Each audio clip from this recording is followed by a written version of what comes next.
Trigger warnings: drugs, self-harm, bullying, sexual assault, and many more. Difficult truth. In an old abandoned house at the end of Falls Street, plans taking over the foundation as it was crumbling away into nothing, a young high school girl, every day after school, would find herself walking towards this house. Stepping inside felt as if she had a place that wanted her, or she has a purpose in life. Every day going to school was a struggle, always finding herself leaving early or crying behind the school. She could never go home and tell her parents about what was happening. Her mom was a drug addict that got drunk and high every night. Not having a care in the world, Sarah knew her mom was hurting her unborn brother by her actions, simply just taking the consequences in and processing it through her mind. She knew her brother wouldn't survive. Her father, on the other hand, was never around. When he was around, he would always be verbally and physically abusive, ending up in arguments over nothing important. Her younger brother, James, being verbally abused by his words, felt like torture to Sarah, not knowing how she could stop the abuse from happening, only knowing it could only get worse from there. With nowhere to turn, feeling alone and bullied at school, she soon found herself falling into a deep dark hole. Finding a comfort blanket of loneliness and depression, wrapping herself as if it was the only way.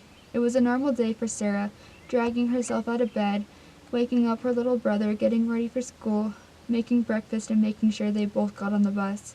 The constant glares pointed towards her as she enters the freshman hallway, heading to her locker. Getting used to this procedure, she walked with her head down, looking at the floor, not wanting to make eye contact with anyone in her grade.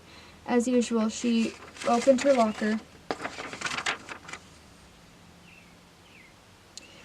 and got her first couple of books, only to be forcefully thrown to the ground by the bully in her grade, Charlie Whitworth, always calling Sarah names and pushing her around daily, almost becoming too much to handle. The rest of the day normally ending up as it begins, and sometimes even worse. But today was different. For some reason, Charlie only had to say one specific word to break her. One that just deep down, she knew deep down within her she didn't want it to be true. But she can't change the past. Horror was all he had to say to break Sarah mentally. Fully in tears, she ran out of the school, leaving all of her belongings on the ground near her open locker.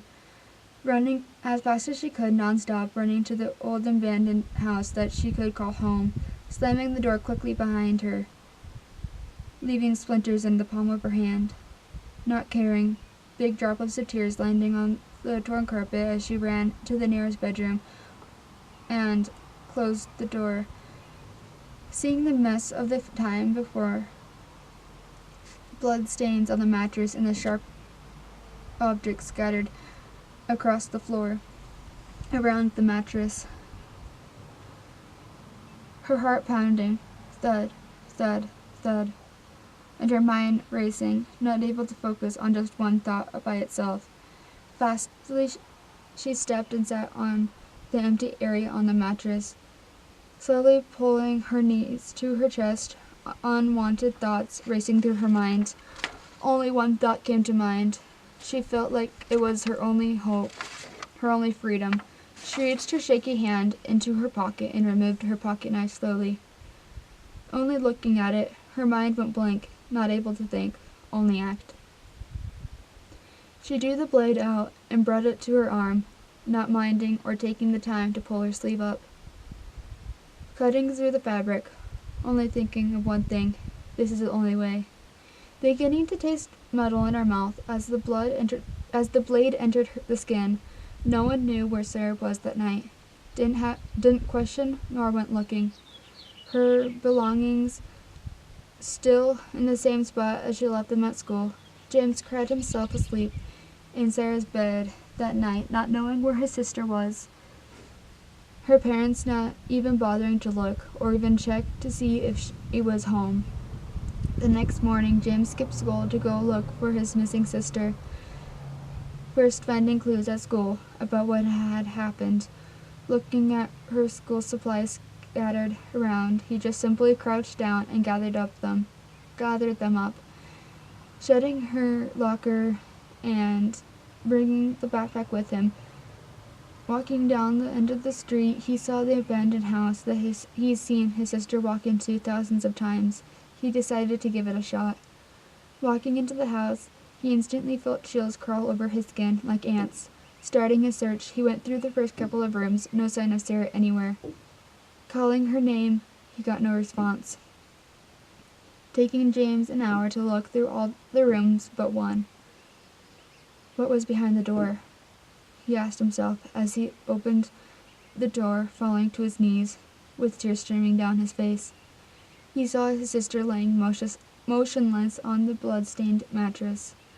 At school, Charlie Whitworth never knew or understood what such a simple word to him could ruin someone else's life.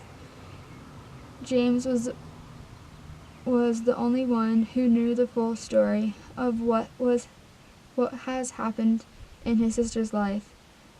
She was bullied most of the time. She went to school. She only had one boyfriend, who turned out to be a jerk, raping her at only age 13. Being molested by her father. Sarah didn't have a normal life, or a regular one for that matter. James never left from Sarah's side that night.